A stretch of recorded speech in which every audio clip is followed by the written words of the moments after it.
ഇത് മാസ് മോട്ടോഴ്സിൽ നിന്നാണ്. നമ്മുടെ ഹോണ്ട ഡി വണ്ടി സ്റ്റാർട്ടിങ് കംപ്ലയിൻറ്റ് പറഞ്ഞിട്ടുണ്ടായിരുന്നു. അത് സെൽഫ് എടുക്കാനായിട്ടുള്ളൊരു കംപ്ലയിൻറ്റ് പറഞ്ഞിട്ടുണ്ടായിരുന്നു. അപ്പോൾ നമ്മളത് ചെക്ക് ചെയ്യുന്ന സമയത്ത് ബാറ്ററി ചെക്ക് ചെയ്യുമ്പോൾ ബാറ്ററിയുടെയാണ് കംപ്ലയിൻറ്റ് കേട്ടോ. ഓൾറെഡി കിക്കറൊക്കെ അടിക്കുമ്പോൾ വണ്ടി പെട്ടെന്ന് സ്റ്റാർട്ട് ആവണമൊക്കെ ഉണ്ട്. ബാറ്ററി ലൈനാണ് പ്രോബ്ലം. അപ്പോൾ നമ്മൾ നോക്കുന്ന സമയത്ത് നമുക്കിത് ഇരിക്കുന്ന ബാറ്ററി 2020 മോഡല്. ആമറോണിൻ്റെ ബാറ്ററിയാണ്. 12 വോൾട്ട് വന്ന 4 ആമ്പിയറിൻ്റെ ബാറ്ററിയാണ് ഇരിക്കുന്നത്. അല്ലെങ്കിൽ ഹോണ്ടയ്ക്ക് ഇതിന് വന്നത് ആ ബാറ്ററി തന്നെയാണ്.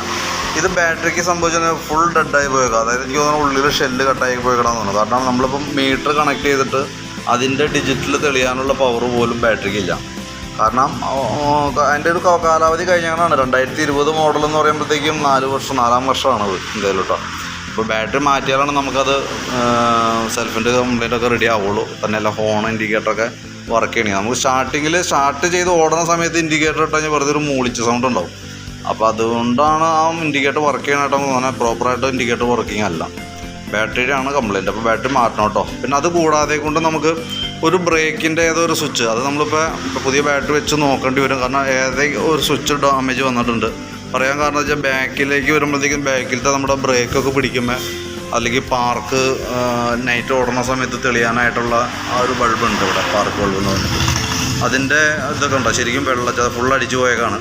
അപ്പോൾ നമ്മൾ പുതിയൊരു ബാറ്ററി കണക്ട് ചെയ്ത് നോക്കി, സ്റ്റാർട്ട് ചെയ്ത് നോക്കിയതിന് ശേഷമാണ് ഇപ്പോൾ നമ്മളിപ്പോൾ വീഡിയോ ഇടുന്നത്.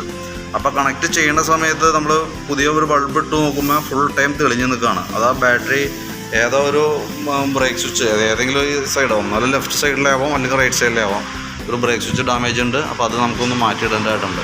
പിന്നെ ഓൾറെഡി വാട്ടർ സർവീസും ഇതൊക്കെയാണ് പറഞ്ഞേക്കുന്നത് കേട്ടോ. അപ്പോൾ ഞാൻ അതിൻ്റെ ഒരു ഏകദേശം ഒരു എസ്റ്റിമേറ്റ് കൂടി ബാറ്ററിയും ഈ brake switch taillight bulb water service എല്ലാം എടുത്തിട്ടുള്ള ഒരു എസ്റ്റിമേറ്റ് ഞാൻ നോക്കിയിട്ട് അതിൻ്റെ ഡീറ്റെയിൽസ് ഒന്ന് വാട്സാപ്പിലേക്ക് ഒന്ന് സെൻഡ് ചെയ്ത് തരാം കേട്ടോ. നോക്കിയിട്ടൊന്ന് റിപ്ലൈ ഇടണേ.